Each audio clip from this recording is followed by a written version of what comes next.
Welcome back, people. It is season 5, episode 25 of the Taxi Squad podcast. We got a fair amount to get into today. Before we do any of that, please feel free to like, follow, and share wherever you do get your podcast. If you want to see these beautiful faces, go on the YouTubes.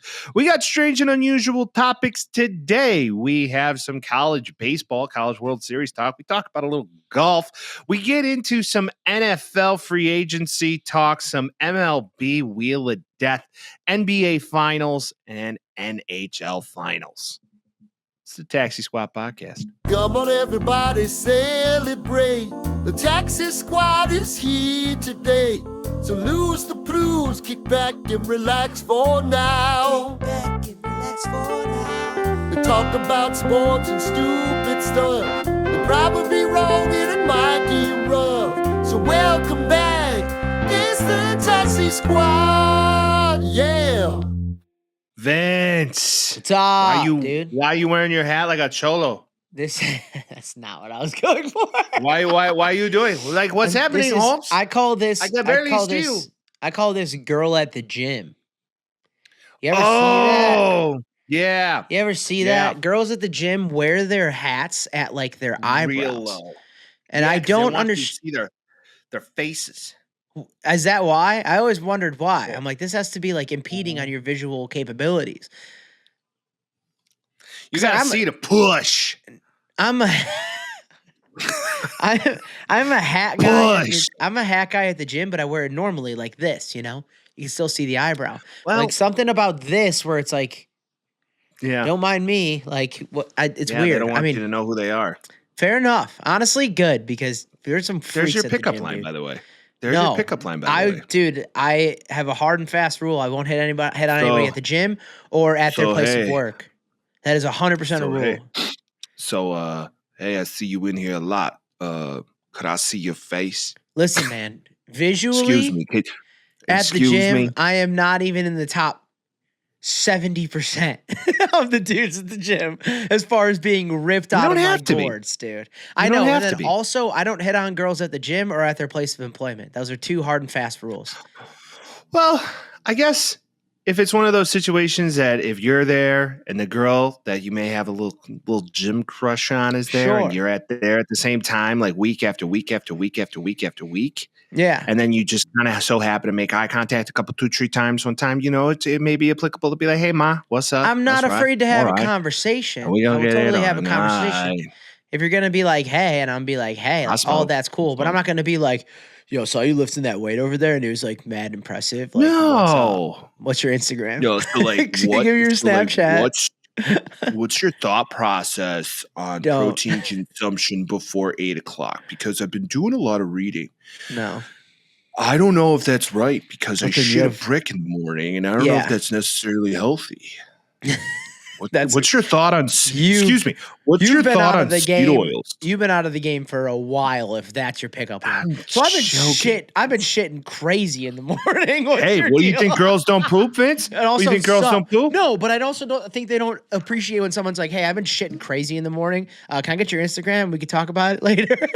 Like, that's not the conversation starter. Why don't you just go old school with it and get the phone number? She's got a phone number. I'm not going to do any of those at the gym. I'm there for my own self-improvement. I'm trying to get glowing face. I'm trying to hit the sauna. I'm trying to get beautiful pecs. And I'm trying to drop some LBs. That's my only plan out there. I'm not searching for a wife at the gym, my boy. He's back to his Trump-isms, and I love it so much. Beautiful pecs. Some of the most gorgeous pecs that anybody you've seen on a man. Look at that man. Beautiful man. Don't buy my Iran. If you say anything confidently with a list, it sounds like it. Yeah, how about Ted Cruz not knowing anything about Iran? You see that the other day? Or Iran, or however you say it? By the way, is it Iran or Iran? I don't know. It's Iran. Iran, I think, actually. Iran. Yeah, is the Ted Cruz doesn't know a lot of things about a lot of things. I mean. Yeah, but that was like, I don't like Tucker Carlson, but it was like the worst guy ever said something true. Like when I watched that, and he's like, you don't even know how many people live there and you want to bomb them? And he's like, that's not important. He's like, yeah, it is. You should probably at least know how many people you're going to bomb. It's very important. No, that inconsequential how many people live there. 93 million people. Let's continue to play the fucking world police on a global stage. Crazy. No, thank you. You're in By the way, Vegas these right people. now. You're in Vegas? Yeah, I'm in the place where play is play. No, that's Atlanta. I am in the place where gamblers gamble. Gamblers gamble, players play, I guess. Any little dark thing you want to find, you could find it here. You want to hear a cute little anecdote? Sure. I watched Casino for the first time last week. Oh, top 10 movie. What a film. It's 4 hours long. It doesn't feel that way. It's great, dude. I was just sitting on the couch, and all of a sudden I look at the clock, and it's like 1 a.m., and I'm completely De Niro'd in, dude. Completely Pacined in. You know what I'm saying? There's no Pacino in that. Or not Pacino. I was thinking Pesci. Yeah, sorry. Excuse me. I got my Italian. What the fuck you doing going over my head over... Dude, it's my favorite when they meet in the desert. The scene at the beginning, you. The scene at the beginning when he's telling him that he's like his muscle or whatever, and then like De Niro's there and he like bumps into him or whatever, and then Pesci starts stabbing him with the pen, and he's like, "Oh, you're whining now." And I was like, that's psycho, dude. That was awesome. The most just mortifying scene in that entire film is when he puts the guy's head in a vice. Oh yeah. Yeah. That scene alone growing up gave me fucking nightmares. I told my dad on Fajr's Day. Also, happy Fajr's Day to all the dads. Happy belated Fajr Day. I told my dad that I watched it for the first time, and he's like, "You haven't seen that?" He's like, I raised you wrong because I haven't seen it until last week. He's like, that's a top 2 movie for me. Yeah, it's that, Goodfellas, A Bronx Tale. That's really good. Like the greaseball list. Another Godfather 2 is a pretty good movie, dude. I mean, really, all the Godfathers are good movies if you have an entire weekend to dedicate to watching them. I'm a Lord of the Rings guy, dude. I love a long movie. Give them to me. Oh, Jesus. I can only do so many long movies back to back. All day. You know what? Wife and I, because wife is a very large basketball fan. She's a big basketball fan. She's a normal sized lady. The way you said that was you can't say large. Yeah, she's a little lady. She's a little lady. She's a little pretty lady. Yeah. But good save. With that, she loves basketball. So I was like, "You've never watched The Last Dance?" She's like, "I've never watched The Last Dance." So we're rewatching The Last Dance, and it's wonderful. It's just wonderful. It is so good. It's literally just a Jordan suck fest, but I'm fine with it. Oh, it is totally just Michael Jordan is the greatest thing ever. But they do give Pippen his roses. They give Rodman his roses. It's just more like television. They give everybody their roses, but it's also like Jordan's done no wrong. Where you're like, I know for a fact he wasn't perfect all of the time, but the way they made it seem, tyrant. Yeah, and the way it makes it seem, it's just like, yeah, he never drank. Like I just went in there and did my job. It's like, come, Michael, oh, come on, dude. Yeah. Meanwhile, Jeremy Roenick's telling stories how he would play 36 holes with them in the day, through the morning, through the day. They drink like a case of beer together, and then he would go out and drop 50. So, just he's a goat. Yeah. But then again, it's like when they talk about his suspension or his time away from the game to play baseball. Yeah. That was a total. No, he was just going through some stuff. He needed to change. He was just going through some stuff. He needed to do it for his dad. No. For his dad. No. To think about it, though, like if he would have played the 94-95 season, who's to say that there's not 8 championships in that game? And who's to say that there's still 6 and then he lost 2?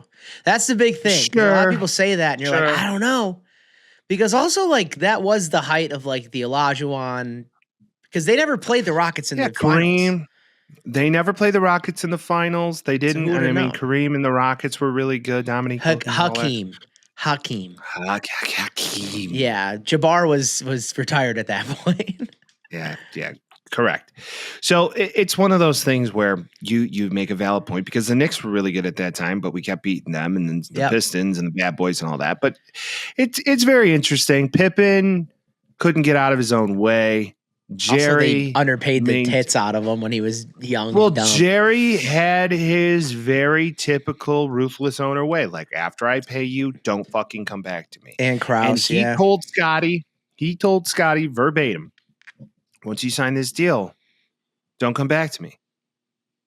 And I mean, I'm not a defender of Jerry Reinsdorf. Yeah, but also you sign a contract, you get to stick to it if you signed it, Correct. So that's his thing. So don't fucking come back to me if you're fantastic.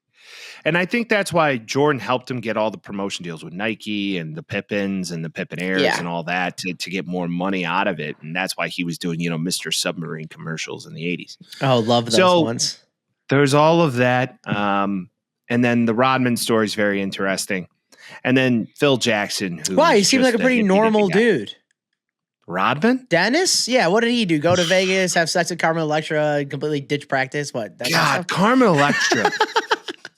She may have been the hottest girl in the 90s. Period. I agree. Perv in a dish for Carmen Electra, 1998. You say perv in a dish? More like 1990. Perv in a dish, 1996 Carmen Electra. What does that mean? I've never heard that. I don't know. Perv in a dish? You don't know what that means? Yeah. Well, think about it. It's from Sandlot. You were a perv in a dish and you were swimming. Okay. Oh. I see. I got you. Right. Also, one more thing before we do Strange Unusual. Backyard Baseball 97 now available on PlayStation. Okay. You see that? You want to hear something fun? Yeah, $10. I did see it. $10. You can play $10. $10. You put $10 down. You can play his freaking Tamaguchi or whatever the hell the guy's name is, and go crazy. No. Kenny, whatever his name is. Not even talking about Pablo. I'm talking about Kenny, whatever. No, I'm playing Pablo. I'm playing Pablo. But I'm talking about the wheelchair. Bush. You know what I'm talking about? Yeah. Kawaguchi. I just downloaded Need for Speed Most Want. No, not Need for Speed. Need for Speed Hot Pursuit Remastered on PS5. Yes. Yeah. Oh my God. Vroom vroom. It's GTA without the guns. I know, but it's wonderful. I agree. I am so brought back to just so much simpler time in my life. I did that all weekend. I downloaded that thing. I played it. It was wonderful. Nice. Great. It's couch potato, dude. I love to hear it. Sometimes you got a couch potato. I'm with you, 100%. Should we get to some sports? Some weird things happened this week, Mike. Some would say there was some strange, odd things. Some would say strange. Maybe potentially unusual, Vince. Some would say it. Should we get into it? Say it. Let's get into it. Big boy Rafa. Big boy didn't want to not play third base, but yes, he did. But maybe he didn't. All that conversation happens. Boom shakalaka. He's a San Francisco Giant. Randomly in the middle of the season. Did the Trump thing again, not trying to do that. Randomly in the middle of the season, did not at all expect that to go down, not even close to the trade deadline. He gets traded to the Giants for Jordan Hicks, Kyle Harrison, James Tibbs, and Jose Bello. Your thoughts? Why now? That's my thought. Why right now? I don't understand this for a second. The way I view this is clearly he came to management and said, trade me. And they were like, bet. Now, I don't even know if that's true, though. It feels more like it's they just want to get money off the books because they weren't playing well. And they were just all right, let's just get rid of them. You couldn't wait till the trade deadline because you would have drum up interest. Hey, he's available. Right. If anybody's interested, here are the confines. You take the contract, total worth, and you give us this, this, and this. All right. I would put good money on it that multiple teams would have been on the table for this. 100%. Now, Devers is a defensive liability. Yeah, but it doesn't matter if you're hitting. A lot of people understand that. And that's what I don't get. If he's hitting, just be like, you're cool to DH. Yep. Yeah, or DH. throw him at first base. Done. Fuck it, whatever. I don't care. He said he didn't want to play first base. He said in his introductory press conference, I'm here and I'm ready to play anywhere. Fuck it then. I would have just played him. Even though they said he was being a locker room cancer, he was being this, he was being that, but you just swept the Yankees. Yeah. So I don't get it. They're not any good. Hitter. My thing with this is this is the second time in this literal calendar year within the last 6 months where a very good player, one better than the other, get traded randomly with seemingly nobody else knowing that he was on the block. It happened with Luka, and now it's happening with Devers, where you're like, No, somebody else would have given him a better package. Like, this package isn't the worst thing in the world, but it does feel like they gave it to him for a bag of balls. Like, you could have probably got a better thing for a guy that's been hitting this well his entire career. Well, they're 8-2 of their last 10. They're hot, one could say. And you look at this team right now, they're only 5.5 out of first. You just swept the Yankees, so you just proved you could beat them with the squad that you put on the field. Yeah. I don't get this. I don't understand this for a second, really. It's very obtuse. I just feel like there's a lot of teams right now making business decisions, thinking about the CBA that's about to be, because there's ultimately a strike imminent in baseball 100%. in the next 2 years. Yeah. So when you break this down, it feels more like a business decision to say, we're going to get all the money off the books. We're going to pay Bregman. That's our big contract. Which, again, cool. Now you think about it, it's like, who would you rather have? I'll have Devers over Bregman right now. Age-wise? Well, age-wise, I get it. I also understand, though, that, like, Rafa is probably... How do I put this? He's a one-trick pony. He hits for average, he hits for power in that ballpark. Now, when you go to the Giants, it's going to be a different ballgame. But he can still spray the ball around. It's like, it's not like he's hitting like 250 with 40 but jacks that's all he every can year. do. And granted, hitting's some of the biggest portions of this game. Look at Shohei and what he brings to the table. Yeah, he he's hits. a pitcher now. He doesn't really play anything else but DH.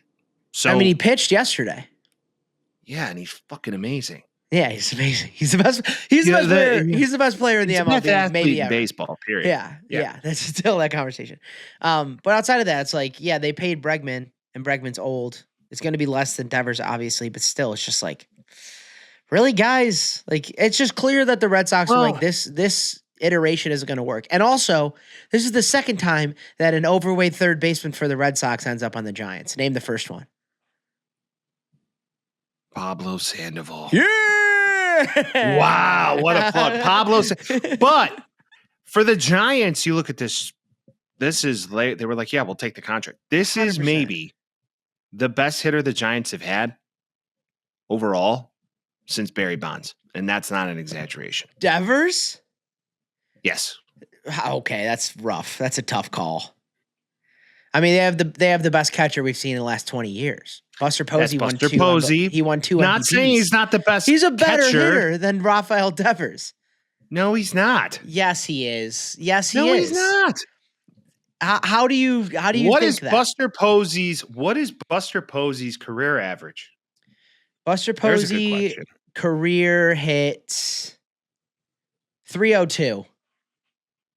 Okay. 158 Devers? home runs. Let's get Devers up. Rafael Devers has hit 279. Okay. How many home runs? 215. His slug is 510. Posey's slug is 460. He's the best power. I don't know. He's the best power hitter to be on that team since. Best power for sure. Yes. Well, that's ultimately, he's the best power hitter on that team since Barry Bonds. Yeah. Period. I mean, yeah, like when you go back to like those, what did they win? 2012, 2013? Yeah.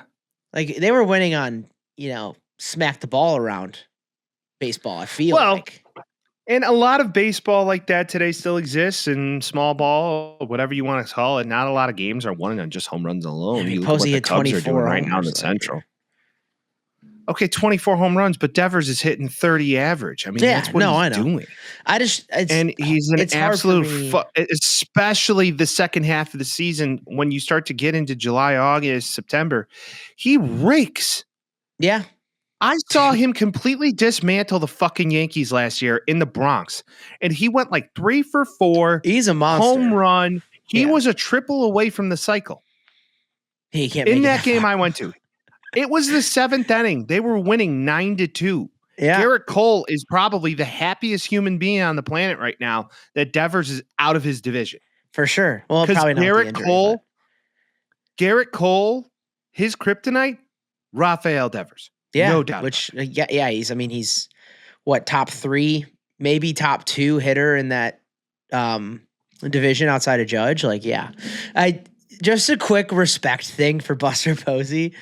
His retirement year, he hits 304. It's so crazy. He was just like, I'm done. Remember when he left, he was like, I'm done. You're like, what? You're only 34, and he hits 300, and then he retires. It's kind of badass. Do you know Buster Posey is now the general manager for the Giants? I saw that in the interview, the introductory press conference, when he's like, I'll play anywhere. Buster Posey was like, yeah, this is our guy. Allegedly, there is a lot of discussions going on about the Giants organization, and not a lot of people or big names want to sign with them because they don't want to deal with the tax bracket. They also don't want to deal with the just shit rundown of San Francisco, because it's been run down as a city. It used to be beautiful. Well, like San Fran's cool, but like Oakland's not. So you're going like 50-50 in that area, kind of, And there's a lot of homeless people. That's what a lot of people. Well, it's not even downtown San Francisco. It's just all homeless. Yeah. It's not good. There's a lot of crime. There's a lot of things that's been run down. It's not like they live downtown. Tanner days of San Francisco. I'm not saying you do. They would live where all the Silicon Valley people live, honestly. I mean, the thing is, too, they're making mills, but you look at this team now and you're like, they have been playing pretty well, and they're pretty good, dude. Like, top to bottom, like Patrick Bailey, he's not having a great year this year, but he's a good player. Willie Adames had that renaissance after he left the Rays. Matt Chapman's good. Mike Yastrzemski, given the day, is pretty good. Wilmer Flores is going to do his job too. And then he put Devers in there. Like, okay. And Devers isn't going to play third for them. He can't. For me, Matt Chapman's starting over Devers in the field for sure. He's going to play DH. This is your solution to competing against the Dodgers. I mean, this is the Padres, for what it's worth. Well, yeah. And okay. Has anybody see what Ben Sheets is slashing right now? Not Ben Sheets. Gavin Sheets is slashing right now. He's dogging, dude. He's dogging. 275. He has 20 home runs. He's good. 60 RBIs. I'm like, what the fuck? It goes to show the incompetence of an organization. Performance-enhancing drug that you can have in the MLB that's legal? Not playing for the White Sox. Leaving the Chicago White Sox is the best performance-enhancing drug you can take. Honestly, if I'm having a down year, I sign with the Sox for 1 year and then leave, and then you're going to be awesome. You're going to be so good, dude. Well, I'm just waiting for Andrew Vaughn to become an all-star in Milwaukee now. I don't think that's going to happen. He could. I just saw Vaughn play in Charlotte. A guy like that remember what team he played for at the time. I understand, but he played 290 games for the White Sox. Yeah.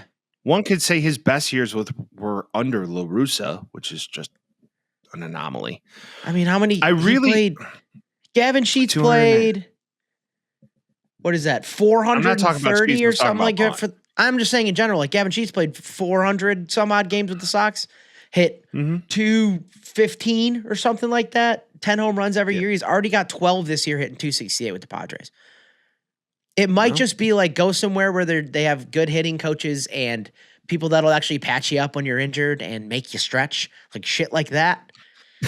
Might be good. Make you stretch. Might be good. Hey, before you go out and bat today, why don't you just go ahead and cross that arm over the other arm and stretch it out a little bit before you, or like maybe touch your toes so you don't burst your Achilles running to first base. Speaking of which, I do think the White Sox are onto something with this manager. I really do enjoy this manager. I like him. I do believe he Venable has what it takes. I do believe that you're better.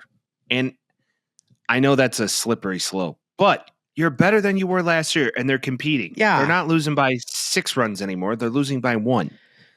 And that shows that you're on the cusp of something, maybe.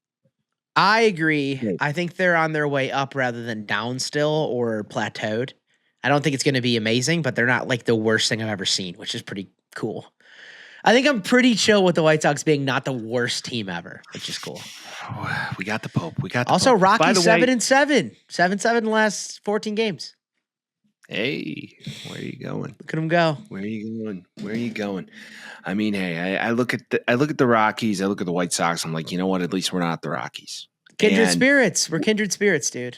Vince, know what we do have? Squat.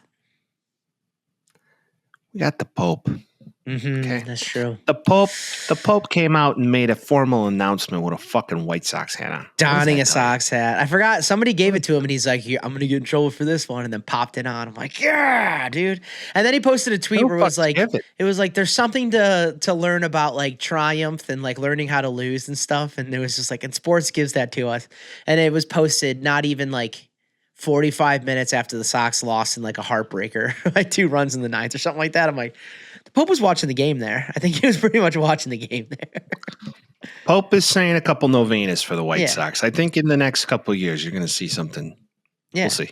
And he brought Hurricane Portillo's to Chicago right now. It's if you hear any insanity going on outside, it's the thunder and lightning that's currently upon us. It's Hurricane Johnny's. Oh shit! It's Hurricane Darling Beef, dude. It's raining. It's Hurricane Gene. Jude's on the way later. It's raining out Jew in this bitch, dude. There's relish on my back porch. Oh jeez. Oh shit! If it hails, somebody give me a dog. Oh, it's spicy out there. Call it a sport pepper. Second strange and unusual is lady fight. Lady fights. I love lady fights. Dude. Indiana Fever battle, dude. Caitlin Clark's getting mauled, by the way. In every game. And the WNBA could care less. To just let that woman get her ass beat. It is crazy. What incited that riot? Like when she got like hit in the eye and then she like turned around and gave like a little shove and then that lady came up and pile drived her. I was like, what the fuck's going on right now? She legit threw show into her as Caitlin Clark is like, I got poked in the eye and then boom. Minus that, okay, the Fever are winning by like 30. They're so good at this stage of the game. The score is 84-60. The other team was just mad they were losing by that much. Yeah, they're so pissed because Caitlin Clark is so good. And to give this some background, Caitlin Clark this entire season has just been getting absolutely lit up by every team she plays. It's starting to annoy me. I'm like, why are they Sky? Why are they being so mean? I don't know who was she playing in this game? I don't even know. The last one? Let me check. I mean, you have a 1-8 guess, so what was it, the Sun? Connecticut Sun? Was it the Sun? It might have been. Oh, it was the Phoenix Mercury. So it was definitely out for some blood because the Sophie Cunningham. No, it happened yesterday, right? Yeah. Connecticut Sun. Yeah. Was it the Connecticut Sun? Yeah. Phoenix Suns. Okay. Connecticut Sun. That's probably why. Okay, that's a plug. That's a plug. Yeah. Indiana beat them by 17. Indiana beat them by 17. And Caitlin Clark's getting mauled, and it's unfair. And I think it's stupid. And they can't fine them more than like $100 because they don't pay them anything. So like you can't even get in trouble. It's kind of insane. It's not like the fines are worth this shit. It's a wild. I think Caitlin Clark got a $30 fine this year. I think literally she did something like she was like talking a bunch of shit and pushed somebody. I'll pay it. Yeah, the tax. We know what we should do, Vince. We should post this and just be the WNBA fine fund to the Fever. Any fines you allocate over the course of the season, we will pay for them. We will pay them. We will pay them. Especially if it involves Sophie Cunningham. Yeah, because Sophie Cunningham is a fucking dog. Yes, beautiful Queen Sophie Cunningham fights for our girl. That's essentially what happened. And now we know why. Now we know why she was looking at her. Now we know why she was looking at her. Yeah, she took a bitch by the back of the head and threw her to the ground. Yeah. Yeah, it was awesome. Everything on Twitter, you ever see that like that X-ray scan where it's like shows the inside of the body and then there's like 2 faint little dogs in it? You ever see that? There's like a meme. It's like Sophie Cunningham's got that dog in her, 100%. She totally has it. Beautiful queen. She used to do karate. That's been going around. Or it was really? Like clearly she's a fight. Yeah, when she was like a little kid. But yeah, she went. Okay. She went Stone Cold Steve Austin on him. You're seeing a lot of Malice at the Palace things going around now. You're seeing a lot of Isaiah Stewart going bowl through everybody. You ever see that Pistons clip where he was running through everybody trying to get to the other guy? Yeah. All of that is accurate. Caitlin Clark needs a lady like this. I love Sophie Cunningham for many reasons, but especially this. She's also beautiful. I would agree with that. She's also beautiful. What's so great about this is wife played basketball for many years. Yes. And she sent me this and she's like, that would have been me. And I'm like, I believe it. I believe Kai's got that dog in her. Oh, she does. Don't piss her off. I don't want to. No interest. No. I don't have any interest in doing that. She's oddly very strong. I don't think that's odd. She seems like a strong lady. Yes, absolutely. So I love this Strange and Unusual, by the way. It's always good to, like, why is it a good cat fight? Nothing like a good cat fight. All right. We don't call it. They're professional athletes, dude. Yes. That's like calling a ladies UFC fight a cat fight. Nope. Is it? No comment. All right. Next topic. Shout out to Sophie Cunningham. Shout out to Sophie. Caitlin Clark. What's the record of the Fever right now? I know she was out for a minute. The Fever is 6-5, actually. You want to go into standings really quick? Technically, and I don't know if you've been. When I go to the gym, there's often a WNBA game on. Weirdly, so I've actually watched like a weird amount of WNBA because it's like they're on like midday. The New York Liberty are a squad, dude. They're a squad. Really? It's okay. So let me read. You're probably gonna know a lot of these guys, a lot of these ladies. How dare you assume their gender? You've heard of Breanna Stewart? No. She was very good in college. She's been very good in WA. You've heard of Sabrina Ionescu? Yes. You have to. Natasha Cloud came to the team this year. The game that I watched the other day, she went psycho crazy on them. Who's the other? Oh, Kennedy Burke, something like that. She was really big in the women's Sweet 16, Elite 8, Final Four, things like that when she was playing too. This entire starting lineup were recognizable names for me, which is crazy in the WNBA. So that is currently the team that's going to give the Fever fits if we're talking about anybody. And there are, like 13 teams or something like that. But yeah, it's like Minnesota's playing really well and the Liberty are playing really well. But at some point, the Fever are just going to beat them all. That's kind of how I feel. And guess who sucks? Chicago Sky. Right. Not very good. Hey, shoot. Angel Reese, top 10. No. They're coming to watch her too, you know. No, they're not. Brick City. Love it. That's all it is, dude.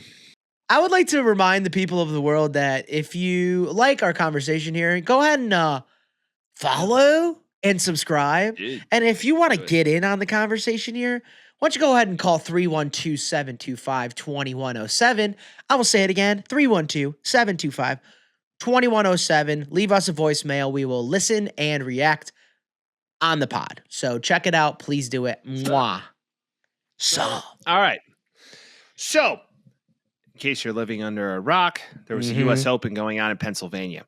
And I don't know the name of the course, but it's a tough one. What's the name of it again? It was at Oakmont Country Club in Pennsylvania. Oakmont Country Club, Pennsylvania. No, it was in Texas. Well, I don't know why I thought it was in Pennsylvania. No, it's in Pennsylvania. You're correct. What? Why is it saying? Am I reading something wrong here?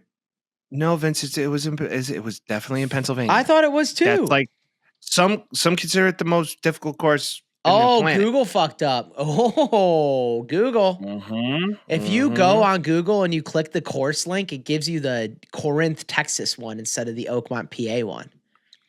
Oh, okay. Well, Pennsylvania, arguably, some say this is the most difficult course on the planet. A billionaire built it in the 50s because he said that the courses that he was a part of and the country club he was a part of wasn't difficult enough. So he just made the most difficult fucking course he could, and now it's part of the U.S. Open. Can you imagine being too good at golf? It's like, I need a harder course. I'll go play like residential, like community golf courses and shoot like a 98 and be like, it's good. Hey, it's a good score for me. That's not. Hey, as long as the little holes in the ground get smaller every time I hit the ball, I think I had a good game. Anyways. This course in particular, many call it just an absolute nightmare. You need a lot of finesse. There's a lot of goofy fucking sand traps. There's one sand trap in particular that is road. So it looks like basically a big old sand trap stacked on 3 others. And it just looks like a nightmare to play. It looks like something that Scotland would do, but just on steroids. Yeah, it was it was a links course plus a bunch of trees. They literally made it like a difficult flat course with trees. Historically, just randos win this, and that continues to be the case, unless you're Brooks Koepka. A lot of people you brought that up last week. Yes, I did. You look at Scotty Scheffler, who's been owning the entire month of May, won like 3 majors in the month of May or 2 majors in the month of May. Yeah. It's one of these situations where he's not even in the top 5. So this is something that you watch. I always think the final round's the most exciting round because it is kind of the exclamation point of what the week has been. It's game 7. And I never thought I would ever be at a stage of life that I find watching golf interesting. Welcome to your 30s, baby. Welcome to your 30s, Daddy Mike. Well, welcome to 30.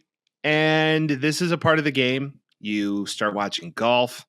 My Uncle Frank, shout out to my Uncle Frank. Rest in peace. Love the man. Yeah. Frank Baroni used to watch golf religiously. Yeah.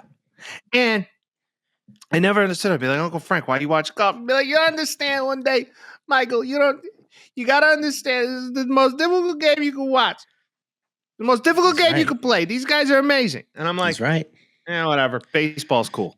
So I watch baseball. But as I get older, golf's pretty cool too. And it makes you want to play. But I can't play like that. And I know I can't play like that. But anyways, you know who can play like that? You know who can play like that? JJ Spaun. JJ Spaun, who to look at just looks like a frumpy little Filipino guy. Yeah. That's all he looks like. He's not like a big deal. I don't know if he's Filipino, but yeah. That's what he looks like. For what it's worth, he is, I guess, FedEx Cup ranked 96 in the world right now. 6th on the year because of this win. As we talked about last week, I was rooting and hoping for the winner to be over par because that's, something we don't see a lot. Most of the time we see Scotty Scheffler with like minus 19 at the end of the weekend. You're like, this sucks. So he ends up winning 1 under. The rest of the field is actually over par. So we were looking at him 1 under, and then McIntyre, Hovland, and Hatton all +1, +2, +3, and the top 10 ranks out at +5 on the weekend. So Scotty Scheffler tied for 7th with a +4 is crazy. But I think the biggest thing to talk about, and this is what everybody's talking about, and this was all my group chats going off, was 64-foot birdie putt on the 72nd hole to ice it for JJ Spaun was crazy. I watched this live, and I'm like, he's on basically the cusp of the rough. And these holes are just ridiculous to play. Yeah, you tap it, it goes crazy. Like, he's got a new putting coach. He's got this. He's got that. He had that weird little putter, too. Yeah, it sounded like Jim Nance was on the call, but I don't think it was Jim Nance. No, I don't know. Like, and now we'll see if he'd be able to hit this for birdie. If he hits this for birdie, he wins the tournament. And, of course, they build it up, and, you can hear, can we get any quieter? I think we could hear the grass grow. Yeah. And then he hits this thing, and it's going in the fucking hole. Well, yeah, just it was like a rainbow. One time, I just want the guys from soccer. Oh shit! Go! No, just, and it's going, and go! And you're like, that would be sick, dude. They should do all the pretentious people. All the pretentious people just be like, oh, gee, Christ! All the dads sleeping during their nap time, and then they wake up and just like, fuck, what just happened? Or just give me Chris Berman. Chris Berman would be electric. I think the furthest putt I ever made was like probably 7 feet, and I was like, oh, I'm a dog. And this guy multiplies that by 9. I think it would be. He's not a dog. He's not a dog. After 50 feet, you're considered a dog. I think I'm like a 28 handicap or something like that, so I'm not going to say I'm good by any means. Okay. One time out of a sand trap. One time. Okay. I was with Tony. I have witnesses. Okay. I will be checking in. I just smacked a ball out of a sand trap. Sunk it? sunk it out of a sand trap from probably like 30 feet out. Okay. And we were playing at it's in Huntley, Illinois. Beautiful course. Blackstone. Okay. That sounds right. Blackstone? Yeah, Black beautiful Eagle, course. something like that. Very Blackstone, beautiful course. Okay. Blackstone, beautiful course. Beautiful course. Hitting it out of the rough. Beautiful Straight course. for the hole. Sinked it. I'm not a golfer. Don't plan to be one. Gonna try my best. Probably gonna buy irons when I'm back in Chicago. You should. Why won't you buy them at home? Because bills. I digress. Anyways, I hit this. Tony just looked at me. He's like, first of all, fuck you. Fuck you. And he's like, second of all, he's like, you could never do that again if you tried. I'm like, never. You're probably right. I know. That's the thing. He's not gonna. If I were there, I'd be like, no way, and I would like celebrate you. You make it. He's like, you're a dick. He's just like immediately rude to you. Yeah, Tony's immediately like, fuck you. Can't celebrate. I've been playing golf my whole life, and I've never done that. So fuck off. And yeah. Tony's the guy that tells you what you're doing wrong when you're swinging all the time. He's that guy. He's just I hate that your guy. eye on the ball. I hate that guy. I love Tony, but I hate the guy that does that. I will say, you pick your head up. Shut up. Why are you looking at the sky? Look at the ball. I will say after it, he was there. His wife was there. His kids were there. JJ Spaun's. And the kids run up and he wins and he's all emotional and happy. And then his daughter runs up. She's like, Daddy, we have to go home. It's bedtime. That's what she said to him. And he's like, I think we're going to stay up late today. And she's like, yay. Like it was like the cute ass little golf thing. We're going to give you another sibling because mom's never. Yeah. Because we just made $21 million is what he was saying. He's like, we can afford another kid now. That was the purse, 21.5 mil. Yeah, but he gets like 7 of it. Yeah, but I'm just saying in general, because it's spread and then it's caddy and all that, yeah. My father-in-law was like, wow, his caddy gets a nice cut, probably like $200K. I'm like, I think it's more than that. He might. I think it's up to the golfer to give whatever they think. No, it's 10%. 10% cut to the caddy. I don't know, because they've done it before, and it was like Bryson's like, I give my caddy this much, or well, sure, but I think the expected amount on the PGA is the 10%. It's like being an agent. Being an agent. You get 10%. 10% off the top. I take 10% off the top, and then after that, whatever you need is you. Yeah. Okay. Believe that. So that's the U.S. Open. Shout out to JJ Spaun. Good for you. College baseball. You know what I also read about this before we get to college baseball? Yeah. He woke up the night before the tournament because one of his daughters was sick to go on a CVS run at like 3:00 in the morning. Then had to be at the course by like 6. Dad of the year. So not only is this guy dad of the year, he's also a U.S. Open champion. So sleep-deprived king. Look at him go. Sleep-deprived king. All right. So, yes, Vince, the College World Series is in full effect. It has been a wonderful series. You know what I know about it, Mike? What's that? Basically nothing. So please fill me in. So you had teams like Murray State involved in this that got knocked out by Coastal Carolina. You had teams like UCLA who were involved in this who got knocked out. Now we're down to the Final Four, one could say. And that's Coastal Carolina and Louisville, and LSU and Arkansas. So we have an SEC battle and then this Sun Belt battle, even though technically Louisville, if I'm not mistaken, is a part of the big ACC. Okay. Yeah. So we have all these different divisions involved, minus LSU and Arkansas, considering that's the SEC. So it's really neat in general. Arkansas, on the other hand, Gage Wood throws a no-hitter. Dog. Literally one pitch away from not being a perfect game, which is really upsetting for him. Yeah, he pulled a Carlos Rodon and hit a guy. Sucks. Oh, man. Sad. Sucks to lose. But I will say, dude, the Arkansas jerseys are tough. Yeah. And I love to see like these. What's crazy about all this is none of these teams are from the West Coast at all. Yeah. And usually that's not the case. Usually Arizona was involved. U of A was involved for a little bit. They got bounced. Vegas, so Cali, now you got the you expect those guys. usually you see those teams at this stage of the game. Well, right now the Final Four is going into this. By Monday, we'll have our winner.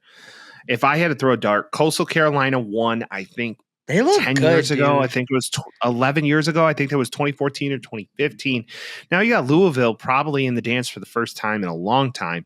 And then LSU and Arkansas are kind of just SEC teams are right there. So this is going to be fun to watch. I mean, at this stage of the game, I think Coastal's kind of the team of destiny in this series. Yeah.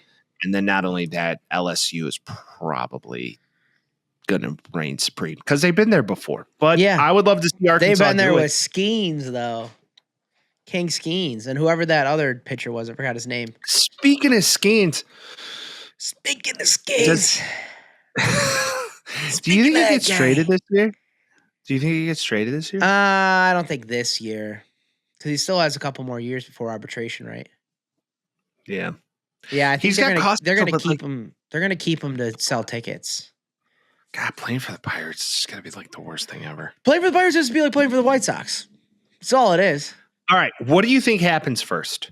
Paul Skeens impregnates Livy Dunn, or he gets traded? Traded.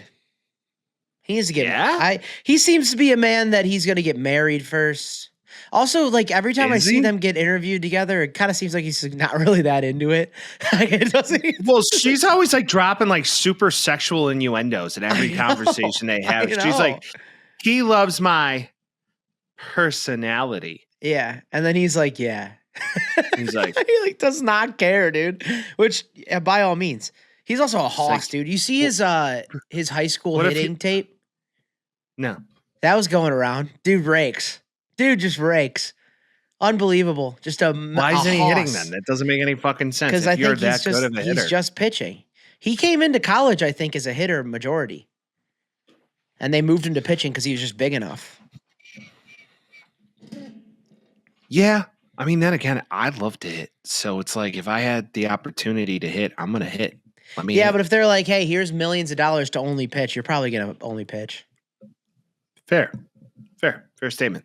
But all in all, this series does look to be a fun one. College World Series is like the one opportunity you have to be a celebrity. I feel like at this stage of the game for a lot of these guys. Yeah. You know, some of them will go pro, some of them will not. Yeah, it's a very tough market. But I like what this is going to be. If I had to throw a dart right now, I think it's going to be Coastal Carolina and LSU. Your thoughts on this? Again, like I've only seen highlights, so I'm not going to act like I've been watching these games crazy. But what I will say is I want Louisville to go because it makes the most sense mentally for what do they call it? Louisville Slugger Stadium or whatever it is out there. Do it for those guys. Yeah. Do it for I'll be there next museum. Week. Yeah, do it for them. But I will say, like, every single thing I see is Arkansas talking about Gage Wood, talking about the third no-hitter ever. By the way, 19 Ks in the game, no walks, 119 pitches, 1 HBP. What a game for him. It's just one pitch got away from him. That's so sad. It's the Carlos Rodon. It's the tip of the toes. I want to see Louisville win, but I feel like Coastal Carolina is because they're getting all the buzz right now. For sure. I just love the unis, and I love the teal field. Teal field rocks. For Coastal Carolina. Yeah. Yeah. Teal field's fucking They feel awesome. They feel like a Florida school because I feel like I liken them to like UCF for some reason.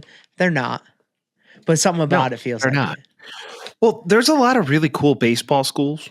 Yeah. Just in general.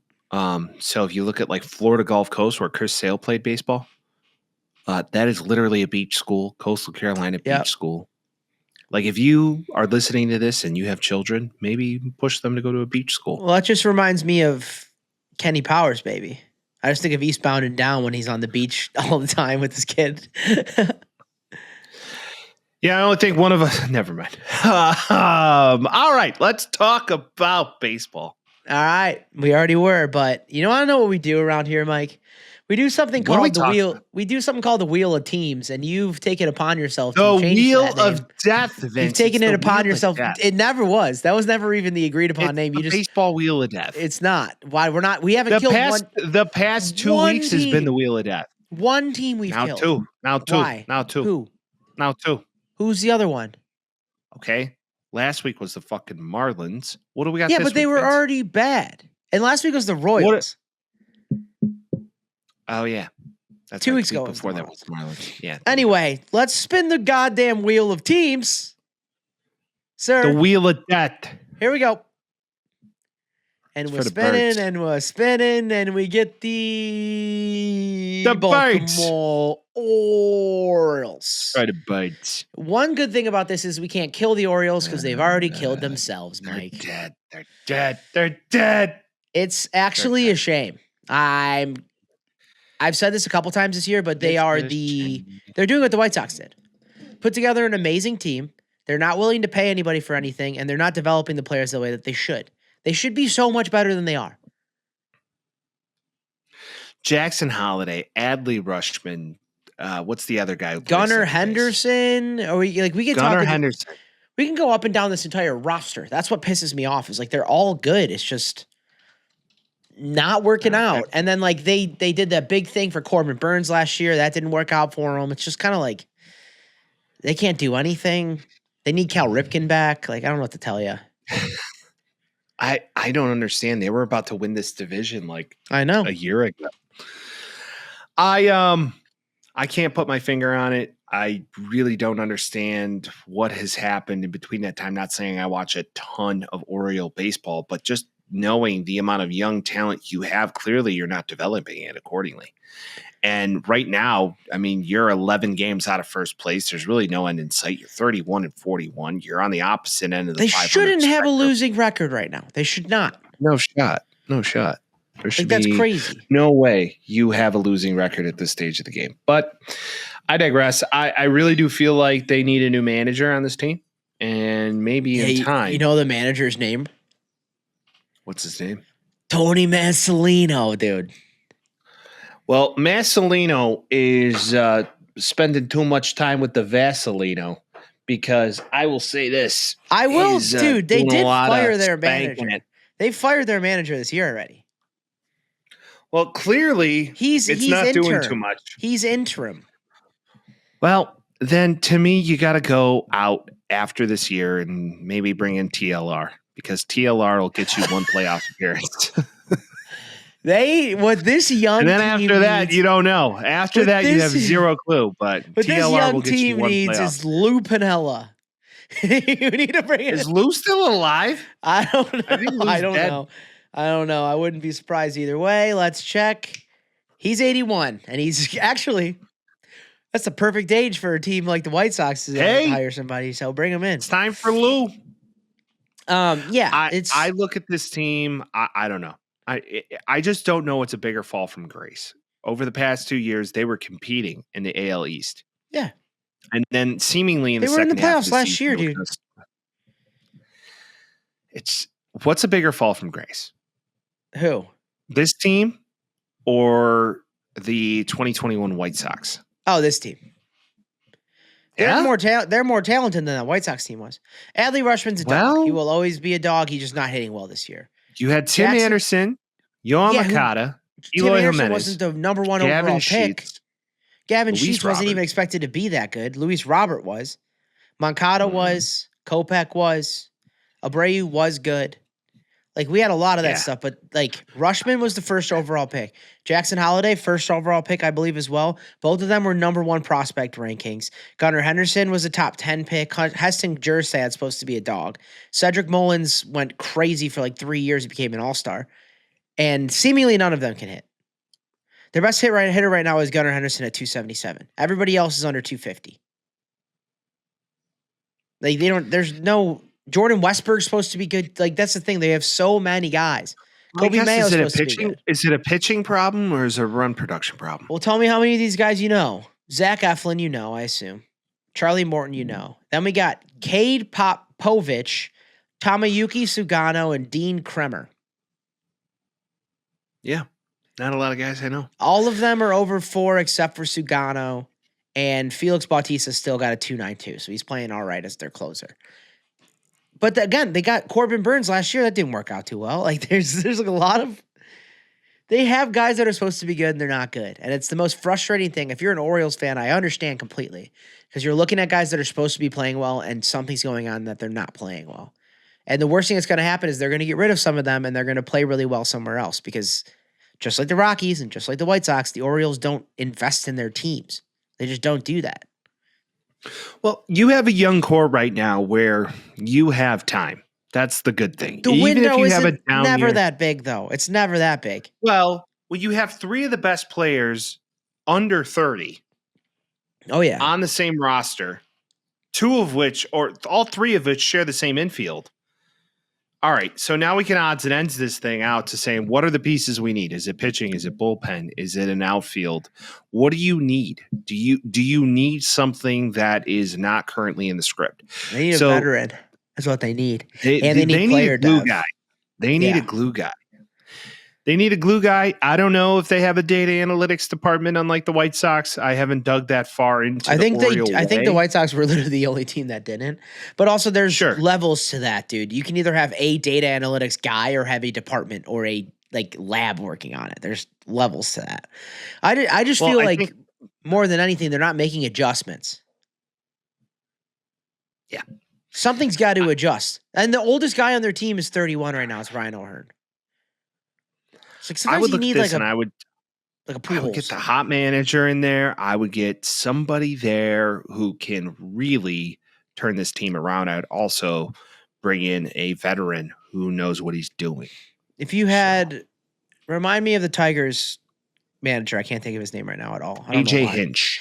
Yeah, if they had a Hinch possible hire, somebody around them that knows how to work with younger guys, that would be because the Tigers are fucking heaters. Or you can even look at Venable. I mean, Venable is a guy who has done some great work for the White Sox. Yeah, but he's not a proven winner, though. You'd want Venable on a team that's the Orioles 2 years ago. Right now, you need a guy to walk in and be like, we got to win. We got to win right now. They got to win right now. Yeah. Well, and that's something that their organization overall from the top down needs to come to the conclusion of what are we going to be in the future? Are we going to be that team that's going to just scrape along in the AL East? I'm pretty sure their owner's we're profitable. I'm pretty sure their owner said we're going to be profitable. He's like Jerry Reinsdorf. He's just a young Reinsdorf. I feel like there should be something in place with the MLBPA or something in place with the owners that state that if you're not trying to win, and I think they tried to do this with the draft to avoid tanking. They did, yeah. But you're at 10 if maybe you're the worst, something like that. Just maybe, if you're the very, very worst, you get knocked down to AAA, and then that roster maybe converts. I think they said that on PMT the other day where they were like, there needs to be a relegation system. There's no way they would do it, obviously, but the top the 3 worst teams just either don't get drafts at all, or they go to AAA, or they go to the Canadian League, and then they trade them with Vancouver or something like that, and then that team has to play. Well, you look at soccer overall. They got it down. I know, but the thing is that's because that was built that way. Every single mini town has a team or 2. Because it's different when you're in England. England's a small ass country. It would be like Rockford's in the Championships League or Championship League. Yeah, and Hershey, Pennsylvania will have a team that every now and then will get up there and people will be like, oh shit, that would be sweet. But there's no way Baltimore or Milwaukee or Chicago is going to be oh, we need to switch with Hershey, Pennsylvania because we suck. Too much owner control, man. Too much owner control. I think that's a fair statement. Overall, I think the owners have too much control, but always. I digress. I think the Orioles at this stage of the game can be something more than what they are today. But then again, moving forward, it's going to be an uphill battle. They have the talent. Now they need to utilize it. Do you know who my favorite baseball player of all time is? Cal Ripken Jr. Right, baby. I've read his book 4 times. That's how you know you're friends with people. That's how you know you're friends with people. You know their favorite baseball player of all time. Do you know my favorite baseball player of all time? No. I think it can go multiple ways because I know you were a catcher, so you could have some soft spots for some catchers, but I don't think it's a catcher, and I don't know if it's a White Sox or not. I don't know it's totally a White Sox. Okay, totally a White Sox.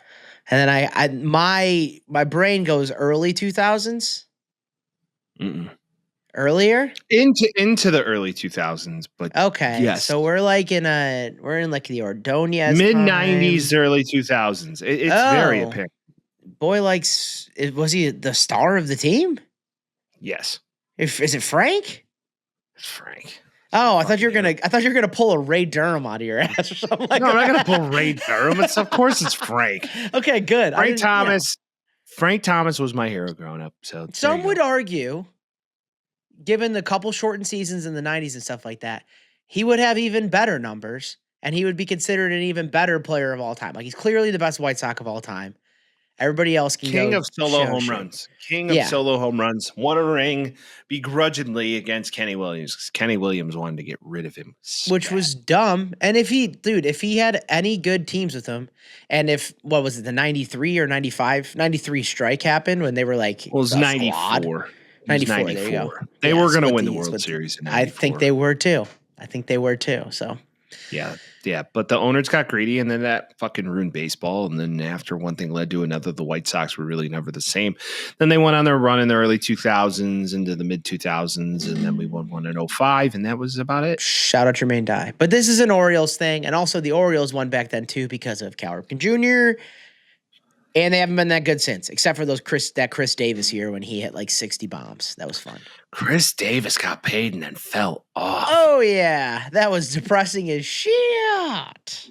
So, speaking of which, I don't know if anybody's paid attention to the 74th, or is it 78th? Southside. The Chicago lot? Fire. Yeah, the fire guy? Yeah.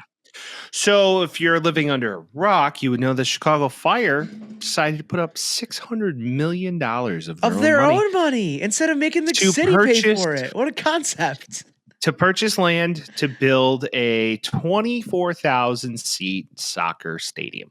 That's going to overlook the entire city skyline and be off of a fucking canal that can now take you in and out of the game via boat or bus. Pretty brilliant. Wow. Yeah, it's just nice to have it's the soccer team that truly not a lot of people go to. I've been to a couple games, and unless Messi's playing, not a lot of people are at those games, and they still have the money to do that shit. So you're like, hey man, if Jerry $600 million, you got that. Go to your owners and say, guys. Yeah, but then that requires him to pay for it. But they have started the process. They've started the process. Jerry comes out, I just don't know what we're to do with this team because, if we can't sell the stadium, I understood, we can't do what we need to do. We could move the team to Nashville. Remember that topic last year? That was great. And everybody's like, they're going to do it. And I'm like, I don't think so. It doesn't seem like they're going to do it anymore because Brevia wants to build in Chicago, I believe. And also they've already started the process of moving all of the ownership over to him. So good things in the maybe we get an R&D department now. 4 or 5 years. I think we will after that. And then the Bulls will forever be in hell. Should we talk about some NFL? What do you say? Oh, yeah, we gotta. Jair Alexander, released by the Packers last year, is now a, drum roll please, Baltimore Raven with every other fucking good secondary player in the world. They have the best defense in the league, bar none, dude. It's unbelievable.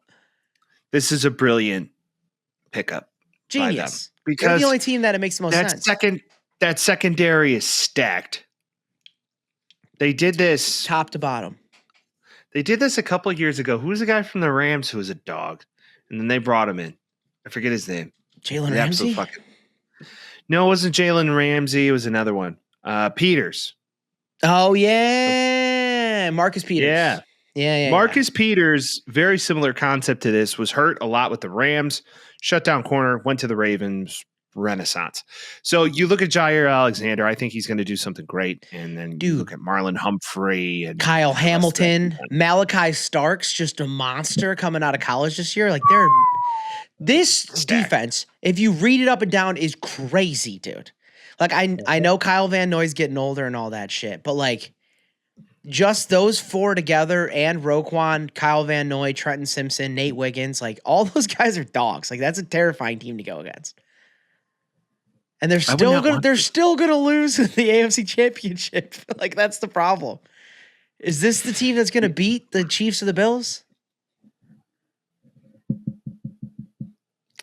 So the Bills are at a very interesting spot this year, and then the Chiefs in particular. If I feel a downturn are coming for the Chiefs. Are we going to do this again, though? Are we going to do this again? We do it every year.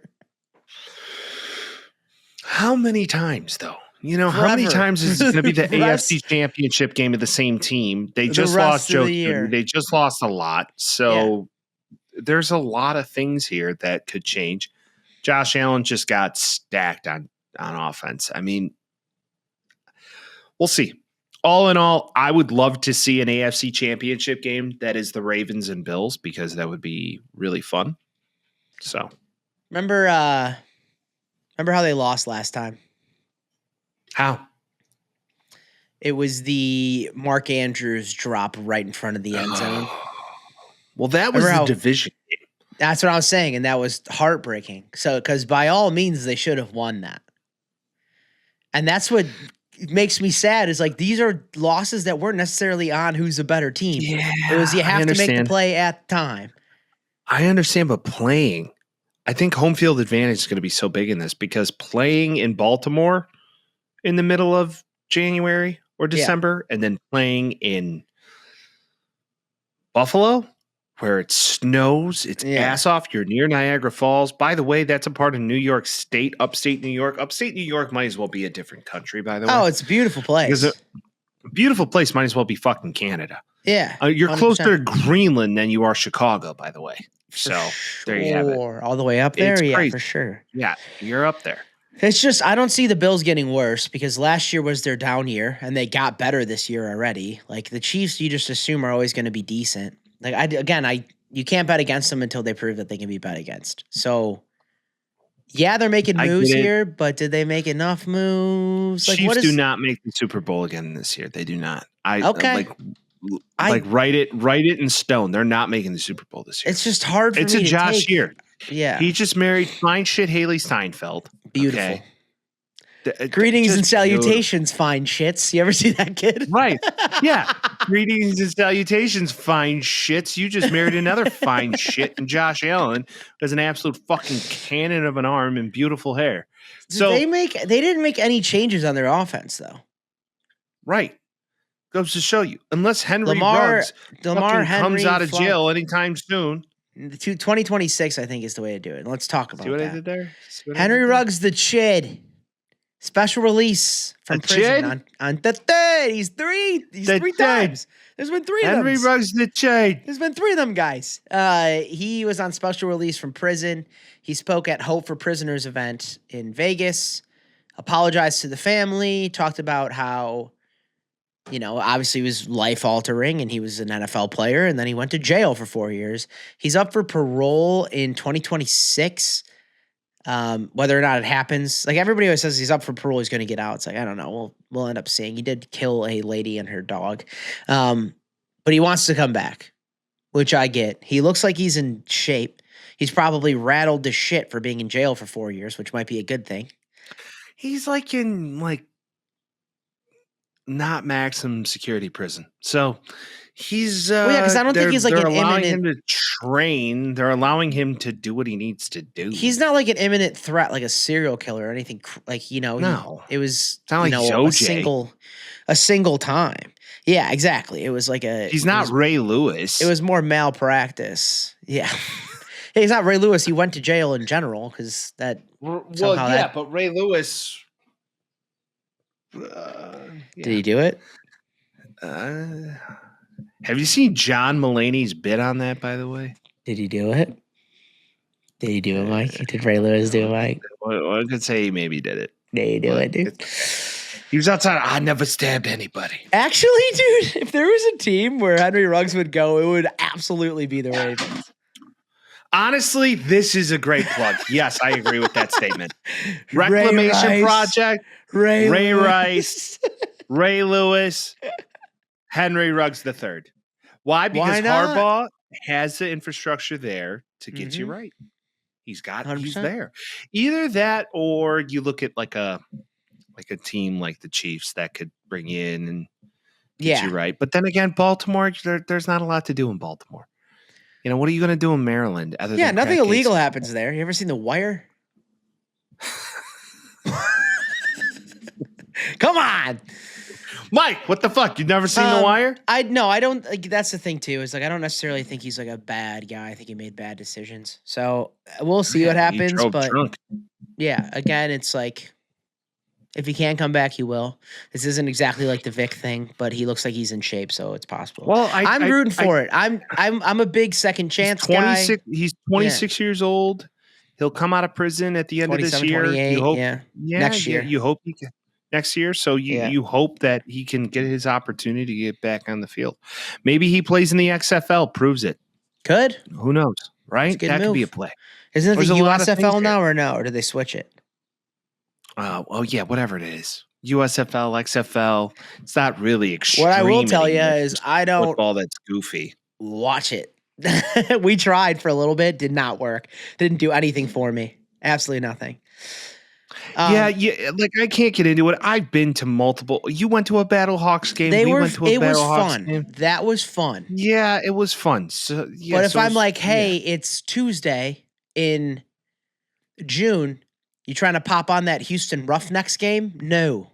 The brand of football is not good at all. It's also just like it's not like I need teams that I have familiarity with. It's like I'm almost at the tippy top of like my jar of sports I can watch. Where if you try to introduce a new one, I'm like, I'm kind of full. Okay, here's a plug. Would you rather watch the final round of a U.S. Open or the championship of the USFL? The U.S. Open. The better question would be, would you rather watch the final round of the Corn Ferry Tour or the USFL? What the fuck is the Corn Ferry Tour? That is AAA golf. That is like the guys that want to get into the PGA play the Corn Ferry. Just like the USFL is. It's like, would you rather watch the AAA like World Series or the USFL champion? Because that's what it is. Like, I'm not watching minor league football.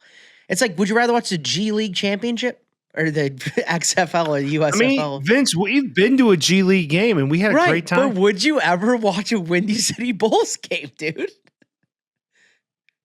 Without you, no. No, I wouldn't either. It doesn't make any sense. Like, them trying to push it as a professional league, it's like, yeah, but it's like a professional league for this like second-rate players, which is what it should be. But True. It's not gonna be marketed as like. I mean, we did see one guy who actually did play on the Bulls for like a hot second, and then he got sent back. Yeah, but that's like AAA. That's like seeing somebody come up and then go back down and then come up and then go back down. Two-way contracts. Yeah. Yep. It's just the reality of the beast. Well, Henry Ruggs. Bigger opportunity. I think he gets signed by an NFL team. I think they give him a shot just to come back. Practice squad. Let's see. Taxi squad, so to speak. That would be sick, dude. If Henry Ruggs can't find anything, he becomes our third chair. That'd be crazy. That'd be sick. Me, you, and Ruggs, dude. Let's go. Dude, get us on. The taxi squad gets Ruggs. Come on, we'll sign him. Yeah. Hell yeah. We'll sign him. Oh, all dude, right. We'll have a whole section called Cut a Rug, and it's him just like unabashed 2 minutes in every podcast. Yeah, we'll have him teach us how to drive fast. It'll be awesome. You know how to cut a rug? No, I don't want him teaching me how to drive fast. That did not work out well last time, dude. I'm not going to ask him for tips. That's why it's funny. That's like asking Alec Baldwin how to shoot a gun, dude. There's no way.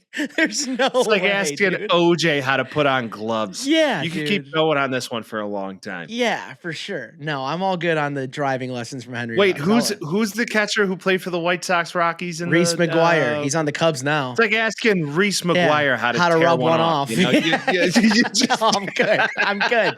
Honestly, I'm good, man. Pass on that one. That's fantastic. I love it so much. We do have two major sports going on right now, Mike. We do have. Well, actually, we only have one now. One's over, and it's really sad. Let's talk about that first. Let's talk about that first, and then we'll get to the actual live one after. So, NHL. I like the way you think. Ended last night. No. And the worst case scenario happened again. And it wasn't close. It wasn't a fun. It wasn't a fun game, and I hated it. Another fucking Florida team wins, and I'm so sick of this shit. Dude, the thing is like they deserved it because they smoked them the last 2 games. Just smoked them. It's not good, man.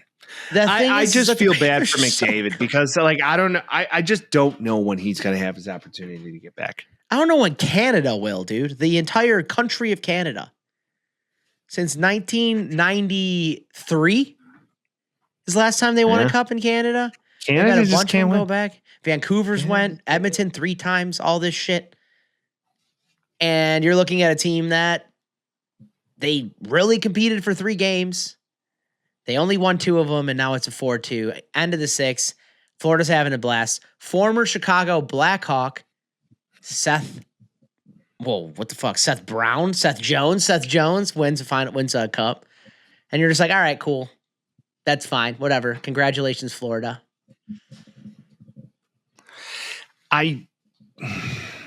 I'm just so sick and tired of Florida teams winning, but God bless. You pray for them. You know what they say? There's like, God comes here for Southeastern hockey. That's never been said once, ever, dude. No. You know what Miami loves? You know what Miami loves? Ice. Draisaitl, you look at it and you're like, man, that guy's great. McDavid's great. I know. They'll be together next year, too. And chances are they'll probably be back. But, man, this is the thing with the window, dude. You got a window and then it closes. And if you can't do it, you can't do it. Well, I don't know what their contracts look like because I'm not the necessary hockey aficionado that most are. But you know you can't keep all these guys forever. That's the idea. No, you cannot. So as this starts to progress and as time progresses, I think McDavid will win one. I don't know when that's going to be. It needs to probably be in the next 3 years. So you got to do it soon. And like I saw the funniest thing. So Boston sports fans, like Brad Marchand's on the Panthers, and he wins a cup with them. And he used to be a Boston Bruin, and he won a cup with the Bruins a long time ago. And then Tom Brady went to the Bucks and like all this stuff. So they're saying, oh, this is the trials and tribulations of being a Boston sports fan. I saw this whole thread of Boston sports fans being like, every guy that we have goes somewhere else and wins.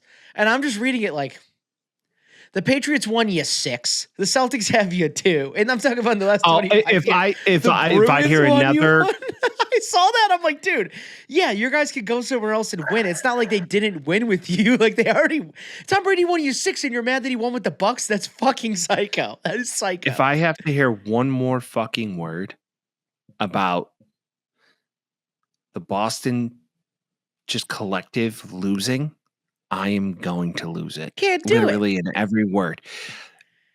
Being a Chicago sports fan and being particularly a White Sox fan, a Bulls fan, and a Bears fan. Well, the thing is, it is pain. It is choosing pain. And that's fine. We're not even the worst, though. If you think about it, like we got 3 hockey. We've seen the White Sox in our lifetime. The Cubs won 1 time in our lifetime. Like I don't care about them. The Bulls won. I know, but I'm just saying it's not. The Bulls won like a while ago, but they did win. Like there are places that have not had shit like ever. So like, could you like? I get it. In hindsight, like I'd rather be Chicago than Cleveland. But major market. You look at major market, right? And I know the Suns have never won a championship, and they've been very close.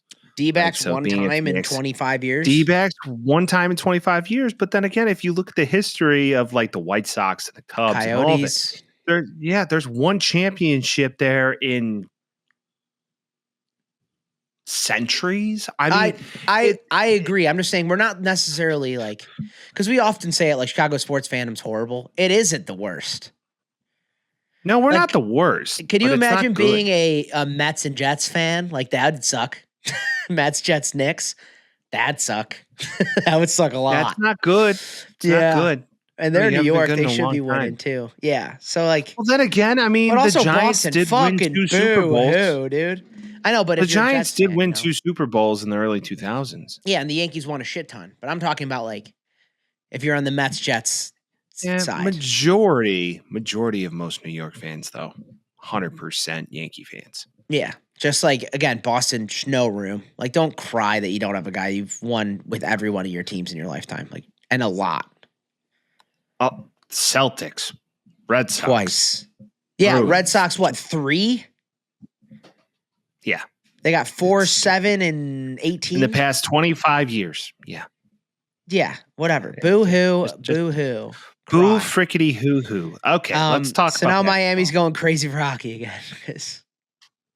Whatever. It's like that. God you ever bless. see that video? All the Chicago people are going to be rocking around in Panthers jerseys. You see it now. It's just like, oh yeah. So we're Panthers fans now when the Blackhawks are back. My auntie lives in Fort Lauderdale. You ever see that video of that dude? I think it was in front of like some Lincoln Park bar, but it was a black dude that walks up and they're like, how do you feel about the Blackhawks winning? And he's like, honestly, this is the only team that could get any of us to watch hockey. So like, that's how I feel about the Florida guys going crazy for hockey, because they would not care about it except for now because they're winning. Yeah, pretty much. How do you feel, sir? Well, my aunt moved to Sarasota 20 years ago, and I'm super excited about the Panthers. Oh, okay. They're all getting free beefs when they come to my house, let me tell you. Yeah, right. Yeah. But congrats, Florida. You win again. Here? Against everybody else's wishes outside of South Florida, you win again. Speaking of which, there was a guy at work yesterday who's from Denver. Okay. And he was talking about how Denver is getting a Portillo's, but he couldn't figure out what the name of it was. And he thought they made pizza. So I'm just talking about Chicago to some customers and stuff like this. And I'm like, oh, yeah, grew up there. Yeah, great food. Oh, the best food in the best food city probably in the country. I'm like, yeah, I agree. Absolutely. And we start talking, and cool. And he's like, yeah, we're getting a pizza place in Denver. Portillos. Portillos. Portillos. I'm like, Portillos? He's like, yeah, that's it. I'm like, yeah, it's hot dogs and that's beef dogs sandwiches. And beefs, yeah. Yeah. And also underrated burger. I agree, but I will say Portillo's has had a very uncomfortable and sad decline in the last 3 years. Yeah, that's what happens when you get bought out by you get sold, you over expand, and you cut margins everywhere. It's not as good anymore, unfortunately. Yeah, it's fair.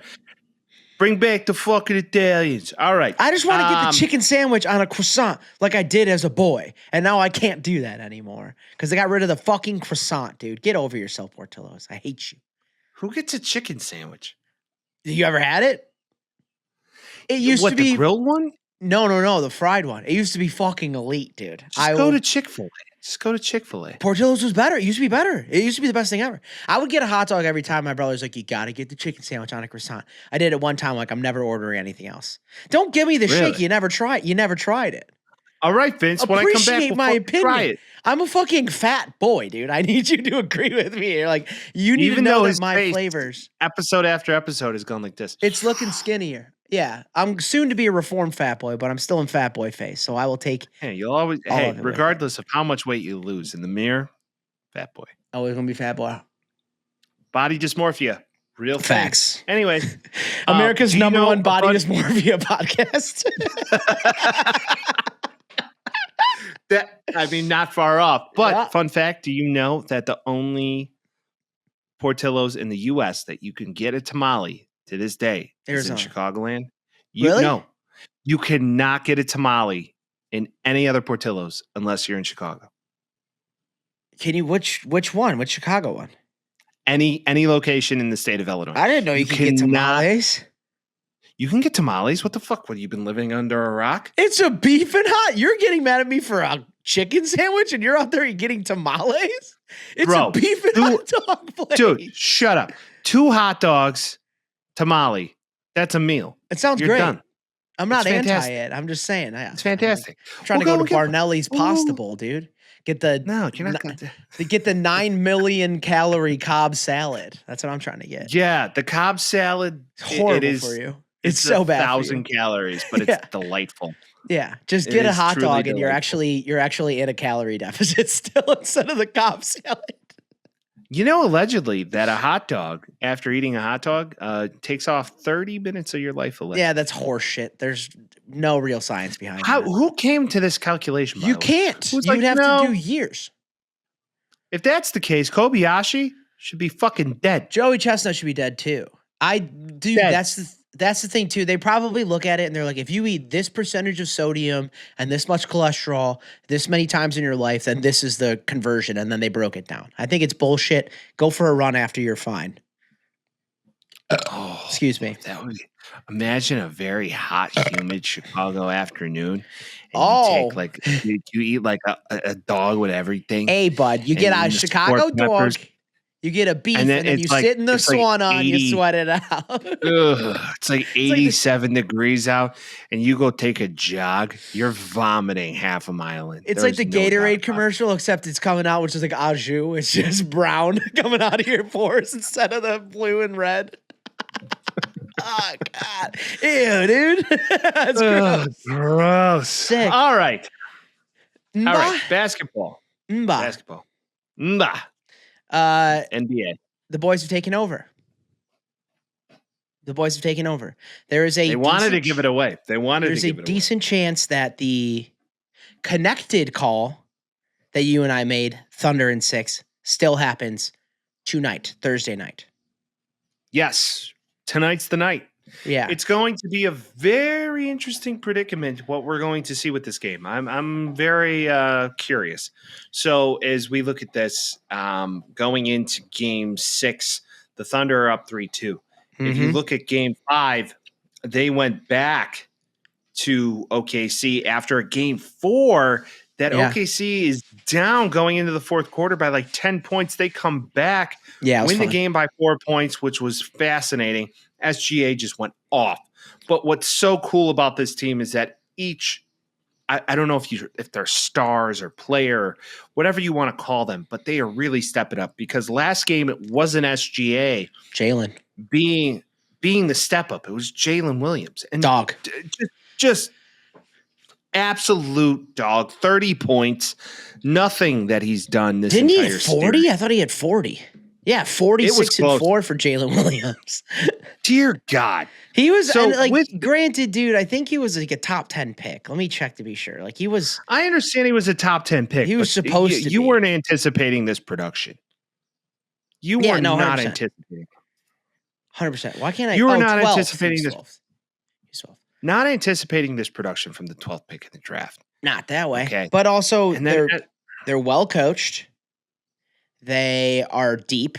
And if you have, if you're afraid that Chet's going to do something, which he hasn't yet this series, and if you're afraid that Shea's going to do something, it does leave a guy. Like if you're going to double Shea, that means you have 3 guys taking care of the other 4. That's just simple math, which means at some point you're going to get open. And I've heard this like by a million different dudes, but it's just like, if you're open and making shots and they're doubling somebody, it's over before it starts. So Jalen Williams was just making fucking shots because he's going to be open. There's 3 guys to go against 4. Well, I understand that. And not only that, but when you look at the overall landscape of this game and Halliburton goes out with calf soreness, I think it was, or something like calf that, strain. like tightness or whatever it was. Yeah, it was not realistic to think you can't win without him. Win this game. Now, when we do look at this game, there were some guys here who were really balling. McConnell, I believe his name is. TJ. That was the thing. Should they have taken him out like for 11 points? Halliburton? Yeah, 11. I think it was 11 for 17 or something like that too, or 11 of the 17 points in the fourth were all him, and then take him out for Halliburton, and Halliburton's clearly not 100%. Like no, TJ McConnell, 18 points, 22 minutes. So, where are you going? Yeah, so that was 11 for 17, something like that. Man, imagine betting that. Yeah, there's no way though. That's the beauty of it. That's like the thing is like I could see a world where the Pacers win this and we go game 7. I am not going to put that by. I mean, the Pacers went 34-28 with them in the third quarter. Like it was a close game. Oklahoma City beats them by 3 in the fourth. They just essentially kept them away. They kept swatting them away like a mosquito the whole time. Like the team, even if Halliburton's not playing, the team's still good. It's just Halliburton in the fourth quarter is a different fucking beast. That's the thing you got to worry about. And like this could easily be a game 7 situation.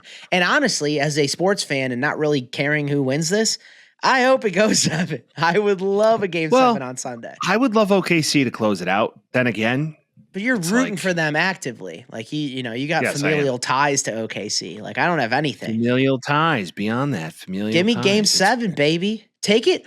Go to OKC where that stadium's been rocking all playoffs in a Game 7 with everybody in the shirts going crazy, dude. Reggie Miller on the sideline, like that's what I want to see. Just like spectacle. For the love of sports, I agree. Yeah. For the love of sports, I agree. And they win in Oklahoma City. The first professional team to win in Oklahoma ever? Well, they only have one professional team. I know. You would love them to win at home for the first Oklahoma win ever. They'd be sick at home. Yeah, it would be truly the first Oklahoma professional sporting win ever. And not taking a dump on the mecca of basketball, which is Indiana, or like the number one basketball sport. But then again, Indiana has the Pacers and the Colts. And the Pacers have won how many? None. I get it.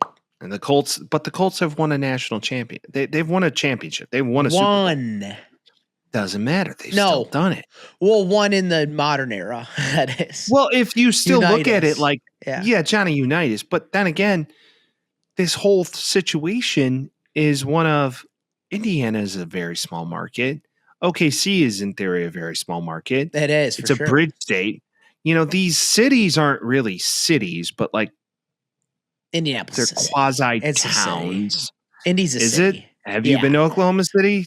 I haven't been to Oklahoma City. I don't. There's a few high rises. Seems granted small. They might make the tallest building of all time there. I saw that. Dude, the renderings look horrible. It looks so bad, dude. Think about this. If they win this title in OKC, that high rise being built.